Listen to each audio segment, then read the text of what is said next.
council please come to order? And will the clerk please call the roll? Anderson. Present. Oliver. Here. Ford. Here. Hager-Smith. Here. Mattingly. Here. Sutphen. Here. Watson. Present. Will the mayor-elect please lead us in the Pledge of Allegiance?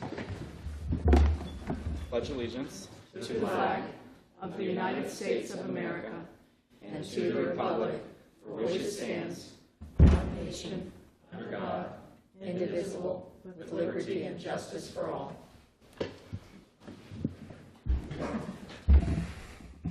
We begin this evening with the consent agenda, and that starts with approval of town council minutes for October 21 and 28.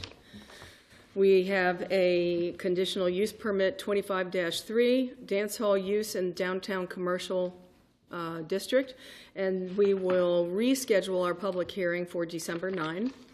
We have a multi-use conditional use permit in the Old Town Residential District, and we will schedule that public hearing also for December 9. Ordinance 2001, an ordinance amending the zoning ordinance to create the Downtown Northwest zoning district as new sections 3500 through 3507. We'll have a public hearing for that on December 9. Also, Ordinance 2090, rezoning 2.638 acres of land at 305, 306, and 309 Webb Street and 800 Orchard Street from medium-density multi-unit residential, RM48, zoning to planned residential. We will also schedule that public hearing for December 9. Ordinance 2094, rezoning 4.637 acres of land at 702, 810, 820, 840, and 844 University City Boulevard from general commercial to planned residential zoning.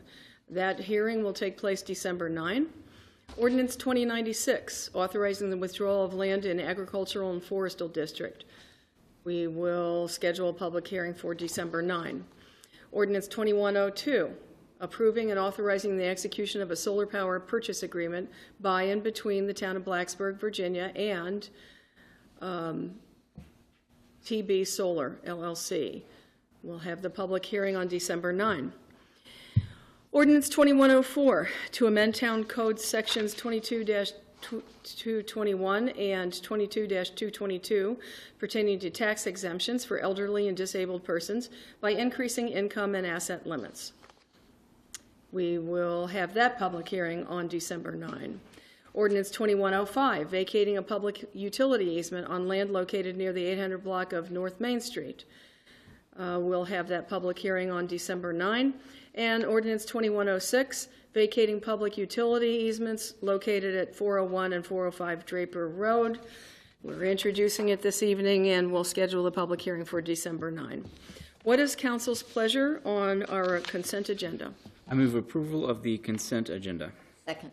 We have a motion and a second. Will the clerk please call the roll? Oliver. Aye. Ford. Aye. Hager-Smith. Aye. Mattingly. Aye. Sutphen. Aye. Watson. Aye. Anderson. Aye. On to public hearings, and this evening we'll begin with Ordinance 2095, rezoning 2.7 acres of land at 1709 and 1711 Whipple Drive from medium-density multi-unit residential to planned residential zoning. And we'll begin with the staff presentation. Andrew Warren will have the staff report.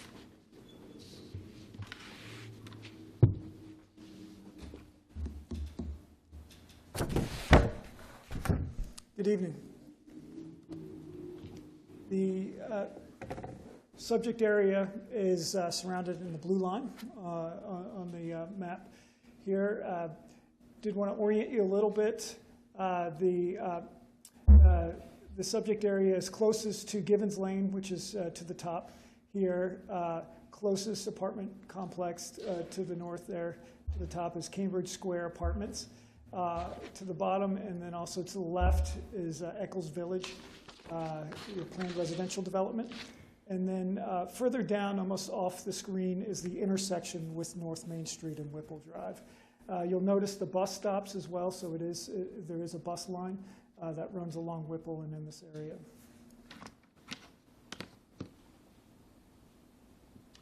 This is the proposed development. I'll draw your attention to the two buildings that are to the top of the screen. Those are existing, and they have 96 bedrooms in them today. What is being proposed are 7 townhome units, 4 bedrooms each, which is in red there, and that will replace a single-family house, which was formerly at 1709 Whipple Drive. So that would be 28 additional bedrooms for a total of 124 bedrooms, 45 bedrooms per acre. They also are proposing additional parking in yellow in front of the units, and then also a multi-purpose trail, which is 8 foot in width and approximately 375 feet. And that would connect from Whipple Drive to back close to the Eccles Village Trail. And also, I did want to bring your attention to the area that is in front of unit number 7. You'll see some sidewalk that is there. They are proposing to infill that area. That is where the driveway was for the single-family house. So they are proposing to put sidewalk there and match the existing sidewalk, which does not have a 4-foot planting buffer, which I'll mention in a minute as a modification that they're requesting.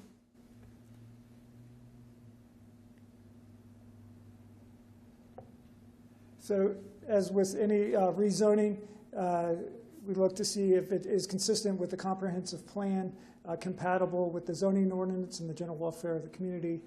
They look at the need and justification for the change, as well as any impacts, if any, that may result with the change on the property, the surrounding property, on public services and facilities infrastructure.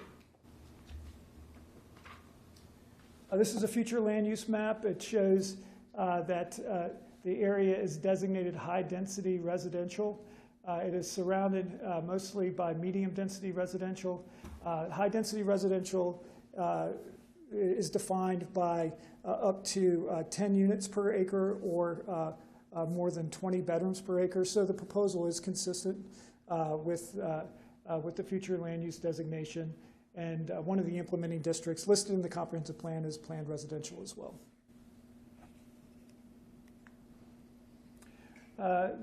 The slide shows the zoning ordinance map. And as you see, it is zoned RM48, or medium-density multi-unit residential. It is currently surrounded by R5 transitional residential as well as planned residential.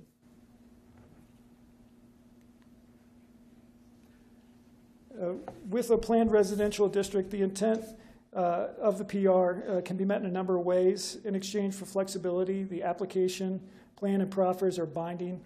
In this instance, the applicant primarily seeks relief from the parking requirement of 1.1 spaces per bedroom to 0.8 spaces per bedroom to allow for a desired layout, as well as less impervious area overall, and they may be able to speak to that more as well.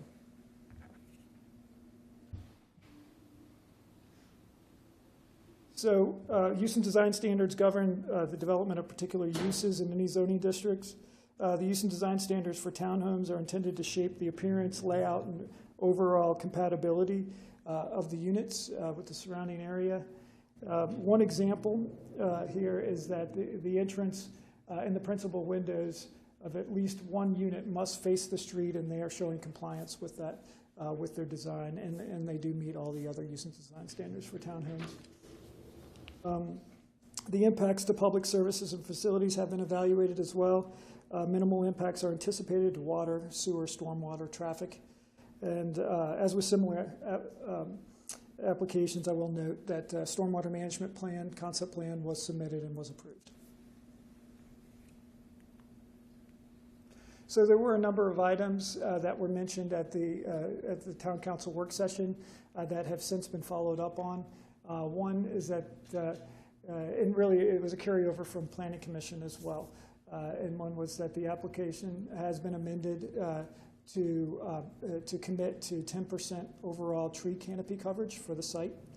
Also, they have amended the application to state that the trail connection will happen to the existing Eccles Village Trail if the easements are dedicated by the Eccles Village HOA. And they have since had additional conversations with them, and the HOA has asked for detailed drawings and elevations of how the connection would work to the trail, and then they would take that to the Eccles Village HOA once those are provided. And then the third item was that the applicant committed to revising the proffer statement, which they have, to require a homeowners association to be in place on or before the sale of any individual lots to better address the exterior maintenance and upkeep of the exterior maintenance of the units.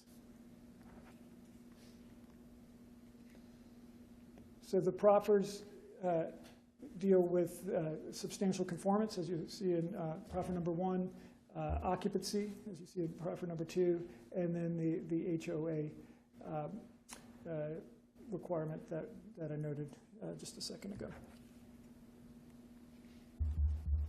This is a modification that was mentioned earlier, that they are requesting elimination of the required 4-foot vegetative strip between the curb and sidewalk. For that area, that's the infill sidewalk where the single-family driveway was previously. At its public hearing on October 7th, the Planning Commission recommended approval by a vote of 7-0, and 2 members were not there. That concludes my remarks. I'd be happy to answer any questions. Anybody have questions? I just wanted to confirm the allowing the not doing the vegetative strip. That was to kind of allow them to match, right? Match what's Correct. currently there. Correct. Yes. Okay, that's the end of our questions. Do we have an applicant statement?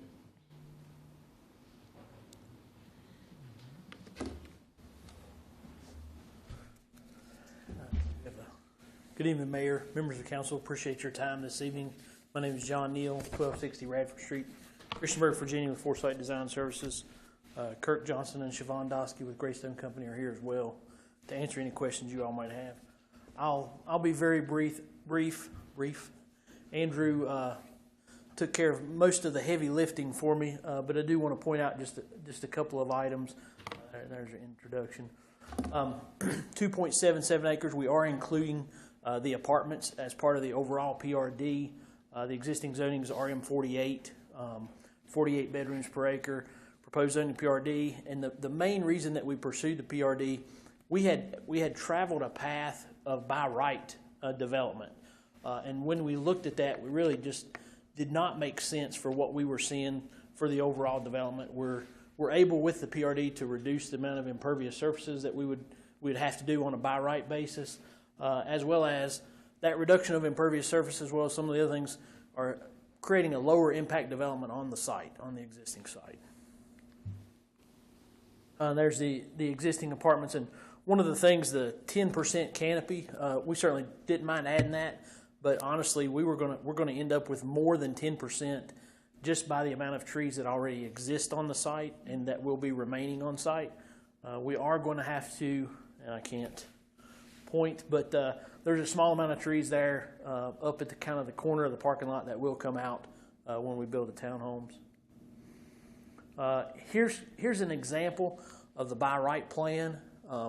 We took that all the way effectively through site plan approval, and then as we looked at it, really thought better of that. That doesn't do any favors to our neighbors or to Greystone as well, either one of them. So we were able to come up with the better solution, tremendously increasing the buffer to Eccles Village, making a better trail along the bottom of the page as you see it there, and reducing the amount of impervious by recognizing Greystone did a parking utilization study of their existing apartment buildings during the school year in the spring, found out that their utilization rate was fairly low, 0.58 spaces per bedroom of the existing apartments, and so we're proposing a parking ratio, kind of a net parking ratio of 0.8 spaces per bedroom, as well as we have those parking spaces in front of our units, and we've placed the units so that they're more feeling like a community with the existing apartment buildings. 7 proposed townhomes. There would be 4-bedroom units. So our net density ends up being 45 bedrooms per acre. And our proposed open space is now, it's greater than 1 acre of open space on, if you'll recall, our 2.77 acre lot. So 42% open space. And that doesn't count. So that super light green that you see behind the townhouses, that doesn't count as open space because that's on the lots. So we're really even substantially more than that 42% that is our math by the town standards. And then, so the benefits of this kind of layout, this PRD, we reduce the impervious surfaces by more than 20% from the by right option. Increase the townhouse building distance to the Eccles Village from about 15 feet, where we had that one end unit close to them, to now we're greater than 100 feet. The plan now preserves 90 to 95% of that tree line along Eccles Village, if you'll recall. Or if you know, those houses, the rear of those houses are up against our property, so it really kind of helps to provide them some additional privacy. And this design creates a greater sense of community, as I mentioned, with our existing apartments. And we increase the open space, as I mentioned. Here's a little architectural rendering. As was said, we're proceeding on with the design.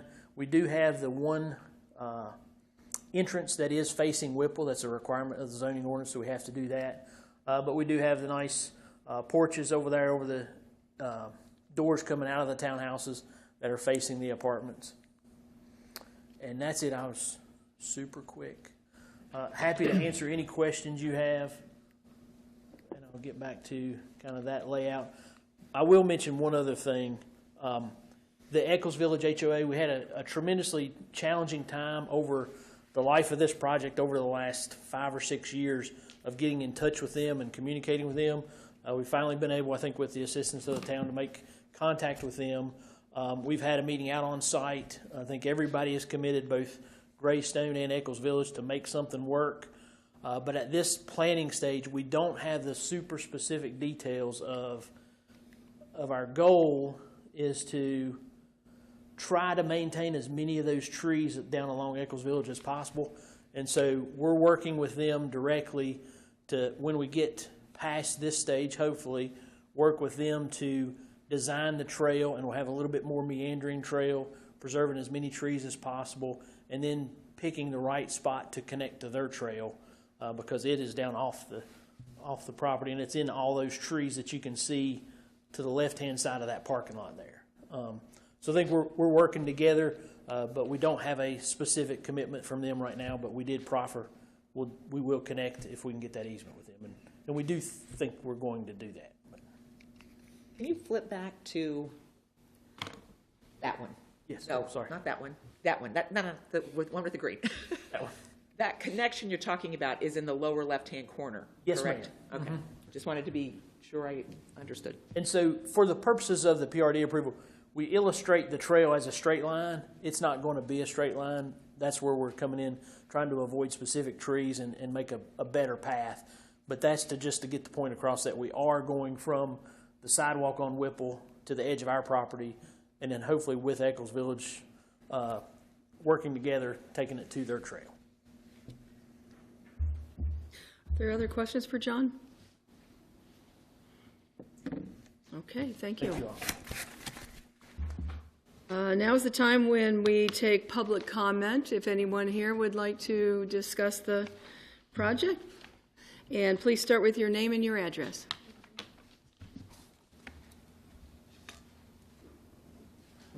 Thank you. Tasha Person, 105 Countryside Court, but I'm here in my role as a member of the Countryside Estates Community Association and representing their interests this evening. The Planning Commission asked me in October to come back and apprise the Town Council of our safety concerns as these developments in our area are being approved. This map gives you an idea of the location of our neighborhood. The problem area is the intersection between Countryside Court and North Main. The pictures above show what our community sees as they look left when trying to exit our neighborhood. It can be hard to see cars coming down South Main until it's too late. The picture below shows what drivers see as they are heading towards town. There's a blind corner on the right-hand side, and you'll see that the arrow points towards our intersection there. The stopping distance before the blind corner is much smaller than advisable. We appreciate the mitigation by the traffic committee in the form of the diamond sign to the right there, letting drivers know that there's a hidden intersection. This was recently installed, so we're not certain of the efficacy yet. The top photo is the view leaving town and going towards the bypass. So there have been some complex factors in the area that you're probably aware of, rapid building and a new bus stop, which means that traffic aggregates in this area. That means that pedestrians, bikers, and drivers all frequent this area on North Main, making it hard to navigate safely. The bottom photo is a view moving towards North Main on Countryside Court. Both Primrose residents and Countryside Court residents walk towards this intersection. There's no crosswalk at the intersection, and you'll see that the arrow is inserted there. You'll also see that the car shown here is cutting the corner at that intersection. That happens regularly and exacerbates the safety issue at this intersection. One of the main concerns is the lack of sidewalk between Countryside Court and Gibbons.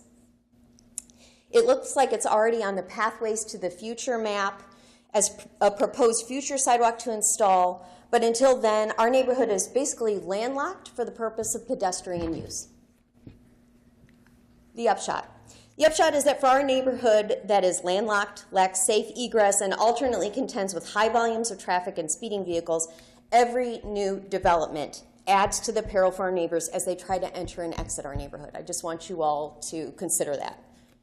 So, because there have already been multiple developments approved by the council in our area that affects road safety, walkability, etc. for our community and the North Main area generally, our association would like to urgently request the following from the council. Lowered speed limits, and this is just things for you to consider. Lowered speed limits in our area, better enforcement of traffic laws in our area to deter speeders, a sidewalk that connects Countryside Court to Gibbons Lane without waiting for a developer to get involved so that our neighborhood is not landlocked and can get safe access to the North Main pathways and the bus system. At the very least, a crosswalk at the end of our street where Countryside Court meets North Main. Thank you for consideration. Thank you.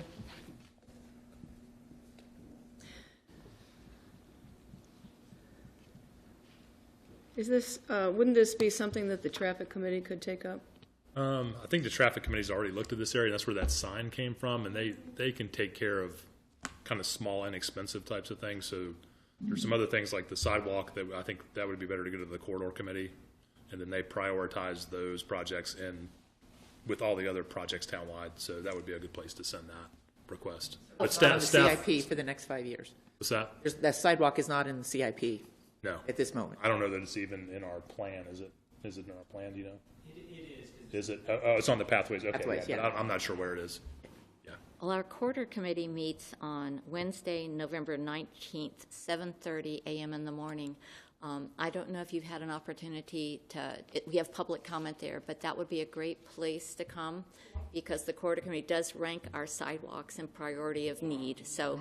It's moved up in priority. It's just that with the new developments in the area, we're really concerned that it is going to be another few years, and I just don't know how to reprioritize. So this is why I'm here to talk to you all about it, because it's a pretty dangerous situation for the pedestrians in our area and also bikers and some of our drivers too. They're always worried about getting hit as they're even going right out of, onto North Main. So people speed. I just don't know what to do, and so that's why I'm here.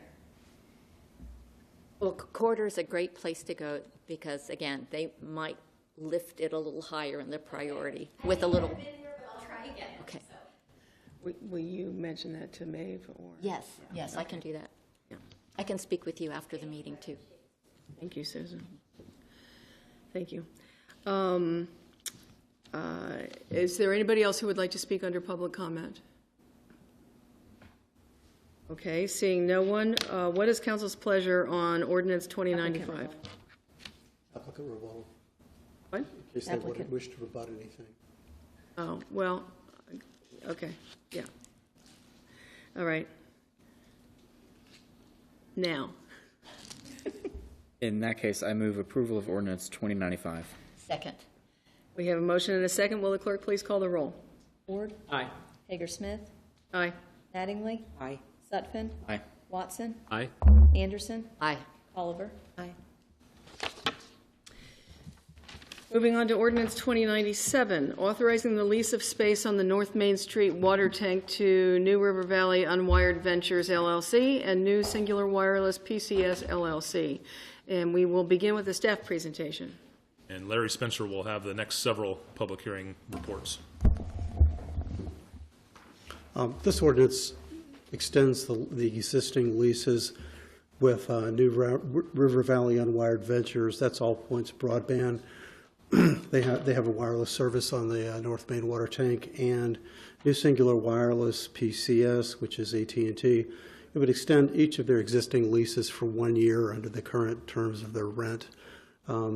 After that, we believe All Points, New River Valley Unwired, is going to cease their service. They just wanted another year to try to, I think, migrate their customers to other services. The AT&T lease has been there for a long time, and what this does is gives us a year to work with a consultant and review our lease, which is essentially 20 years old, and the rent that we're charged. So these are just 1 year extensions to kind of help us in various ways. So. Thank you. Does anybody have any other questions for Larry? Okay. This is when we can entertain public comment. Is anyone here this evening like to speak to this? Seeing no one, what is council's pleasure on ordinance 2097? I move approval of ordinance 2097. Second. We have a motion and a second. Will the clerk please call the roll? Hager-Smith, Aye. Mattingly, Aye. Sutphen, Aye. Watson, Aye. Anderson, Aye. Oliver, Aye. Ward. Aye. Ordinance 2098, an ordinance to amend Town Code Section 1-113 to increase the bad check fee. And that'll come from Larry. So the town code has an existing provision that sets a bad check fee, return check fee of $35. That's been in place since 2004. Since then, the state code has been changed to allow a $50 bad check fee, which is what the recommendation is. We don't get a lot of bad checks. Most people, particularly most consumer transactions with the town, are electronic, either through automatic billing or just pay online. We actually see more bad checks, I would say, in the business context. And we don't see a lot of them. It's just one of those things we notice we should just go ahead and take advantage of the new state enabling authority. Thank you. Do we have any questions for Larry? Public comment? Anyone like to speak to this ordinance? Seeing no one, what is council's pleasure on ordinance 2098? I move approval of ordinance 2098. Second. We have a motion and a second. Will the clerk please call the roll? Mattingly, Aye. Sutphen, Aye. Watson, Aye. Anderson, Aye. Oliver, Aye. Ward, Aye. Hager-Smith. Aye. And moving on to 2099, to amend Town Code Section 11-200 regarding business license requirements. So the town has a business license requirement. It's a fee, or it can be a fee if the business has a small amount of gross receipts, or it can be a tax on businesses that have larger amounts of gross receipts. And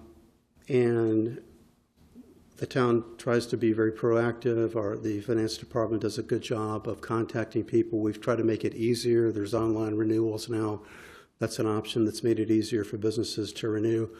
Occasionally, we do have businesses that either fail to renew or simply don't get a business license. And we send letters, lots of letters.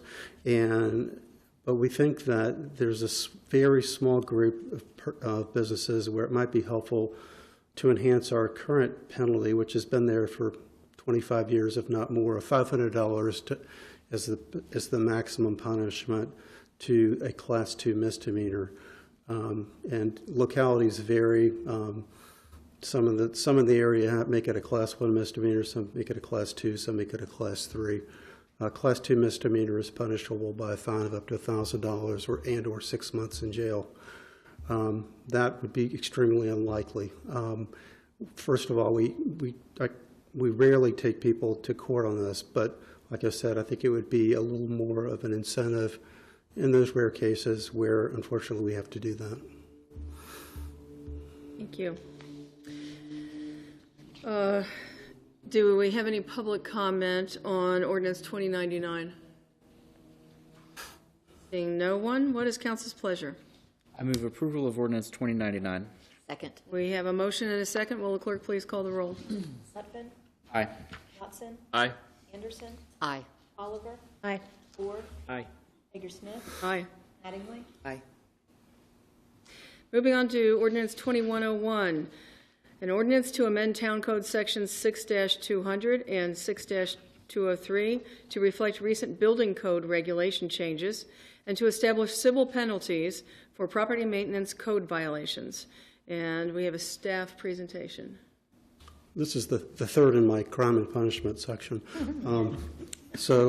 Actually here one thing we're doing when it says amending to reflect recent building code changes, the building codes are updated periodically.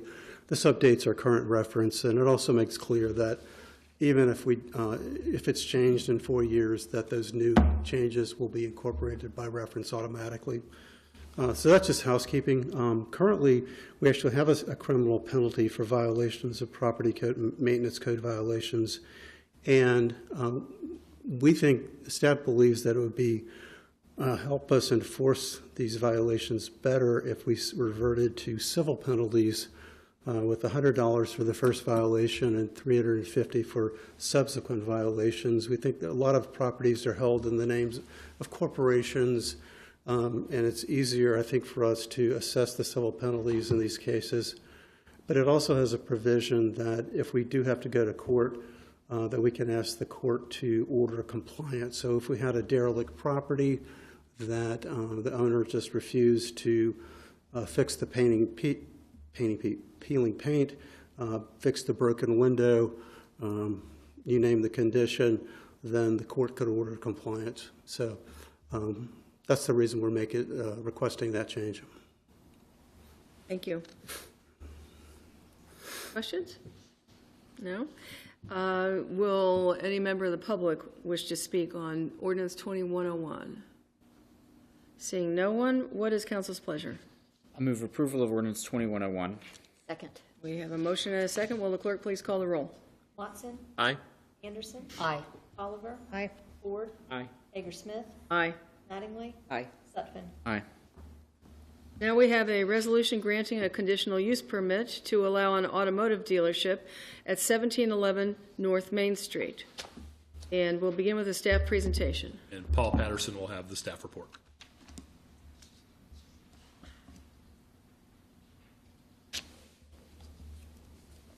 Good evening. Conditional use permit 25-2 automobile dealership in the general commercial zoning district. This is actually the first automobile dealership we've had in at least over 9 years before you here. So this is something that you don't deal with it too often. The applicant is Grant Walker of Walker Auto Works, property owner Jerry Spelzer, LLC. Property is located at 1711 North Main Street. Acreage is a little less than half an acre, 0.87 acres. And its zoning district is general commercial. The automobile dealership, per our town definition, is the use of any building, land, area, or other premises for the display of new and used automobiles, trucks, vans, or motorcycles for sale or rent, including any warranty, repair work, and other major and minor repair service conducted as an accessory use. Existing condition at 1711 North Main Street. There isn't a building with approved site plan privately on the property. The upper level is a Blacksburg dance theater studio. The lower level is 3,500 square feet of warehouse type storage available for lease, and that is where the automobile dealership is looking to locate. The property itself is 1711 North Main Street, is identified there in the blue, along the left side of North Main Street, across from Maple Ridge Townhouse, and kind of sandwiched in between the church to the upper level of it, and the family physician clinic on the lower level. The zoning district itself is general commercial. The future land use is also commercial. This depicts the lot itself on the left side of North Main Street. This is a depiction coming in from North Main Street into the property. A side view of the parking lot in the building. And an area view of the property itself, coming in from North Main Street to the parking lot. The lower level is an access going down the hill around the building to the back side of the building. This particular request for automobile dealership is different than most automobile dealerships in that the vehicles are imported classic vehicles from Japan for sale online, generally between 10 to 15 vehicles at a time at the location. It is non-traditional in that all the vehicles themselves will be inside the warehouse. None of them at all will be stored outside or for display outside. In the warehouse to store the vehicles inside until sold. The owner of the business plus one future employee is what they're looking at as far as the employee type of use there. And it is going to be a very actually low impact business.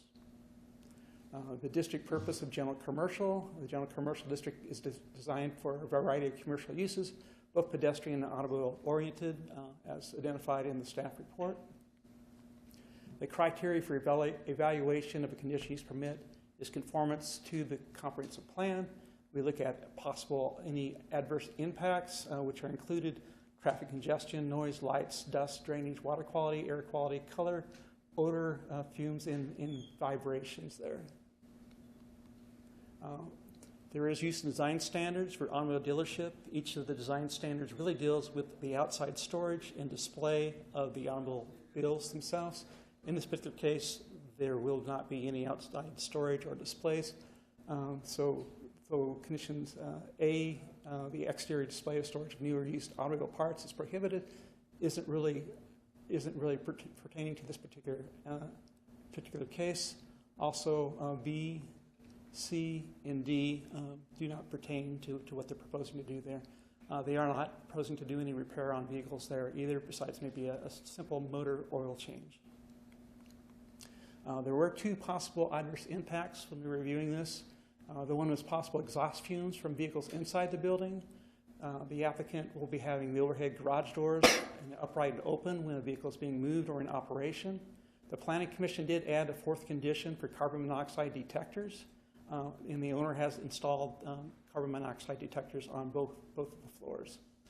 The other potential adverse impact was when you deliver the vehicles to the property. If it was a large motor carrier semi-truck coming in, the applicant is proposing that the trucks will not load and unload at the property, but will be at a secondary location, and individual vehicles will be driven to and from the property itself. The public utilities did not identify any impacts, or the stormwater engineer did not identify any impacts, and the waste management recycle services is standard trash and recycle cans that are already existing on the property. This is a slide from the property owner of the lower level. It does show the carbon monoxide detector installed on the ceiling at that location. And then also one at the Blacksburg Dance Theater. The four recommended conditions: that the property shall be developed in substantial conformance with the applicant dated July 31st, 2025. No vehicles for sale shall be on display or parked outside of the building. A sign permit will be submitted for staff review and approval prior to the placement of any new signage on the property. And lastly, the carbon monoxide detector shall be installed on both floors of the buildings. This was heard by the Planning Commission on October 7th. Planning Commission did recommend approval with the four conditions on a 7-0 vote with two abstaining, two members actually absent. And with that, kind of concludes my presentation from staff here, and the applicant is present. Thank you.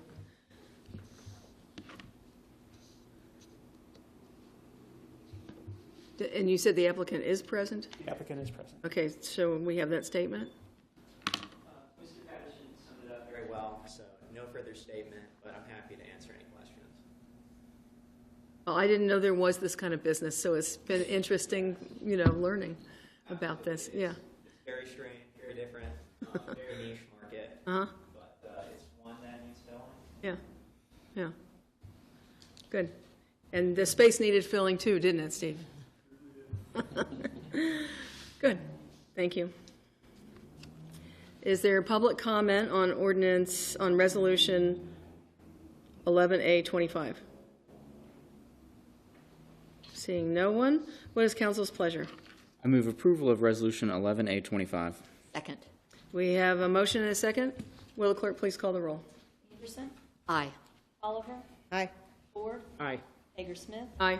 Mattingly, Aye. Sutphen, Aye. Watson, Aye. Thank you. We have come to the portion of our agenda where we receive citizen comments, and I would like anybody to, on any topic, to come forward. Please begin with your name and your address. And you can start immediately. Nobody? Okay, and this is on the topic of your choosing. Okay, seeing no one on, for citizen comments, we'll move on to unfinished business. We are going to take up a town corporate boundary adjustment agreement with Montgomery County, and it was on a previous agenda, and we had some comments at that time, and so we've spent a little more time on it. Oh, that's right. So there was a public hearing. The town staff had mailed information to persons who might be affected by it. And to go back a little bit, this was a complete survey of the town's corporate boundaries, and really that hadn't happened since there was a boundary. There was actually an annexation in early 70s that became effective in 1973, and the records were, we had a meets and bounds description, but we didn't have a very good plat, and for a variety of reasons over the years, we've decided it was a good idea to arrange to have a complete up-to-date survey with modern surveying equipment that could create digital records, improve our GIS system. One of the areas that we had two speakers was the boundary line as it crosses Mount Tabor Road. The speakers each had property on Mount Tabor. A portion of their property would come into the town limits. The twist is that we're actually not trying to change anything. The surveyors caught an error in the night, and so the map as it currently depicts the boundary line is inaccurate. It does not reflect the meets and bounds description in that area. So we're trying to correct an error as the map was developed over 50 years. So it's not an attempt to annex anything or force people into the town. It's trying to correct the boundary. But still, these citizens had questions and they came to the hearing. I spoke with them. Ingrid Mans, our GIS coordinator, spoke with them as well. And particularly for one gentleman, Mr. Oliver, his concern was, what's this going to cost me? It's a piece of investment property. So part of his land will be now be subject to town real estate taxes. So what's it going to cost me? And what do I get for this? Reasonable questions. Ingrid and I consulted with the Commissioner of Revenue's office. The assessed value of the property that would be in the town limits would generate a tax bill of $119 annually. He also inquired about the services. He has 3 rental properties, mobile homes on that lot, and because of this, it would be fairly easy for us to extend trash service so that his tenants could have town trash service, which I think may be more convenient for them. While his property being in the town would make it eligible for water and sewer service, there are no mains or water mains or sewer mains that would serve his property, because there are some that run down Happy Hollow, but to get them back to his property. So we try to make clear that, just like there are other parts of town where you're in the town and someday you may get water and sewer service, that's not in the cards right now. And so we transmitted this information to him. I also transmitted the information to Diane Pfeiffer, who property is across the street, across Mount Tabor.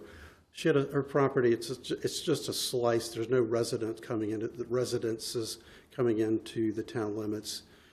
And it would result in a $25 town tax bill every year if it's approved. So I emailed it to them. I didn't hear back from Mr. Oliver, who I think seemed to have a higher level of concern. I spoke to him today. He thanked me for providing the information, and he did not express any further concerns. So that's where we are now. The county is having their public hearing tonight. And voting. That's what the county attorney said they would likely vote. Yeah. Okay. Well, I appreciate that update. Does anybody else have any questions? I just wanted to ask you, one of the public comments was a retired engineer type fella, and he drew into question some of the example or Nomenclature. Yeah, the nomenclature and the use of stuff. Has that all been sorted sufficiently to move forward? Well, there wasn't an issue there. The nomenclature is, I think his familiarity was with the use, plats was in the context of subdivision plats, but plats is a term that's also used in boundary adjustments.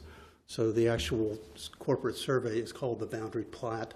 So I think it may have been something that he just wasn't familiar with.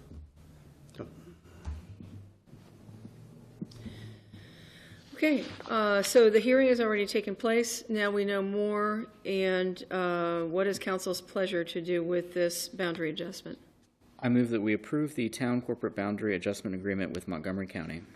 Second. We have a motion and a second. Will the clerk please call the roll? Oliver? Aye. Ford? Aye. Hager-Smith? Aye. Mattingly? Aye. Sutphen? Aye. Watson? Aye. Henderson? Aye. Moving on to new business. Do we have any? Okay. Council announcements. I want to thank everybody who came out to vote, who worked on campaigns to vote, who took it upon themselves to make Virginia a really wonderful night, I guess, to make the night a really wonderful night for Virginia. And I'd like to thank the Montgomery County Office of Elections and the Electoral Board for all the work that they put into our election and making sure that every vote was counted.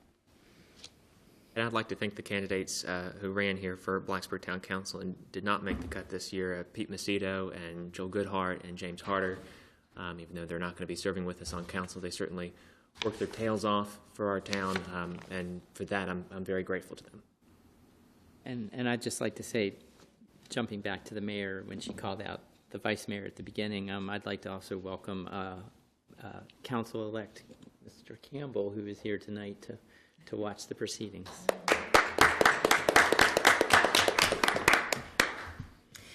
Thank you. I'm going to leave it at that, even if you've got more announcements. That's just a good place to leave it. And so we are now adjourned.